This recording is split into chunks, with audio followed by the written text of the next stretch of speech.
నాయుడు గారు అని ఆయన ఒక అంటే నా పాయింట్ ఆఫ్ వ్యూలో నేను ఫస్ట్ ఆయన రిజిస్టర్ చేసింది ఎన్టీ రామారావు అని వెన్నుపోటు పొడిచిన. అంతవరకు నేను ఎప్పుడు ఫాలో అవ్వలేదు ఎక్కువ ఆయన గురించి. సో ఆయన ఫేమ్లోకి వచ్చిందే దాని నుంచి. వచ్చిన తర్వాత ఏమాత్రం కామన్ సెన్స్ ఉన్నా ఎన్టీ రామారావుని ఇంకా బ్యాడ్ క్యారెక్టర్గానే కన్సిస్టెంట్గా ఉంచితే అట్లీస్ట్ ఒక పాయింట్ ఆఫ్ వ్యూ ఉంటుంది ఆయన దృష్టిలో ఆయనకు ఉన్న ఎక్స్పీరియన్సెస్ అని. ఎప్పుడైతే ఆయన పోయిన తర్వాత మళ్ళీ ఆయన దేవుడు చేసి ఆయన మహానుభావుడు ఆయనే కనిపెట్టాడు అంటే ఎన్టీ రామారావు గారికి ఉన్న ఫ్యాన్ బేసు ఎక్కడ పోతుందో అనే భయంతో అది చేయటం.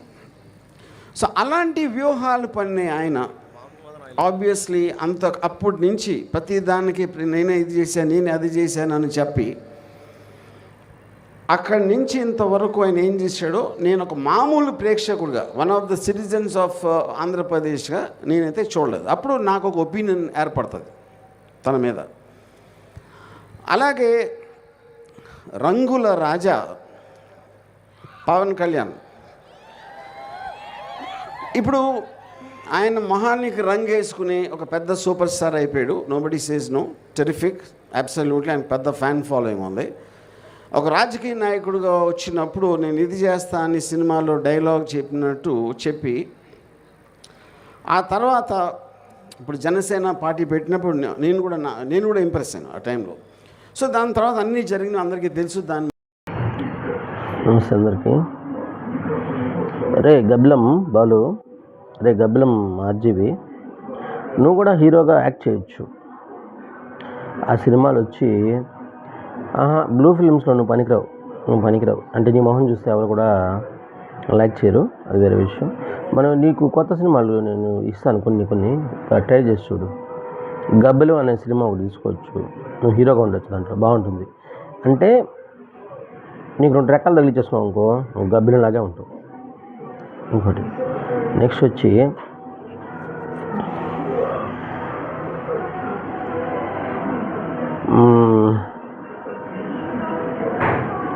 ఈ కరిమోహన్ పెట్టి తీయాలరా సినిమాస్. ఇందాకే నేను అనుకున్నాను, మర్చిపోయా, వీడియో అప్లోడ్ చేయడంలో మర్చిపోతున్నా. సో దానికి సంబంధించి ఇప్పుడు మైండ్ లేని వేస్ట్ పీస్గా కూడా తీసుకోవచ్చు, అర్థమైందా? ఇంకోటి పోతే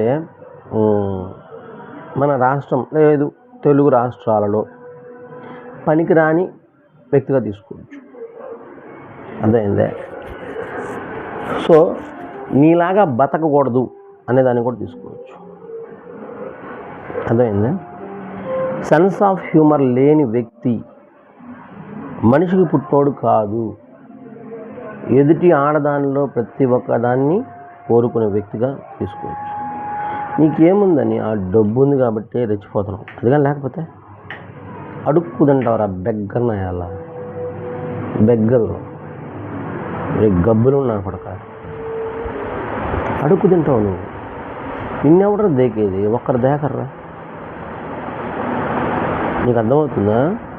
if you don't have the money in 1 rupee also nobody can see you. Okay, so అడ్డదుడ్డంగా ఎవరెవరి దగ్గర డబ్బులు తీసుకోవాలన్నావు కాబట్టి ఆ డబ్బుల కోసం వీళ్ళంతా కూడా నీ చుట్టూ చేరుతున్నారు.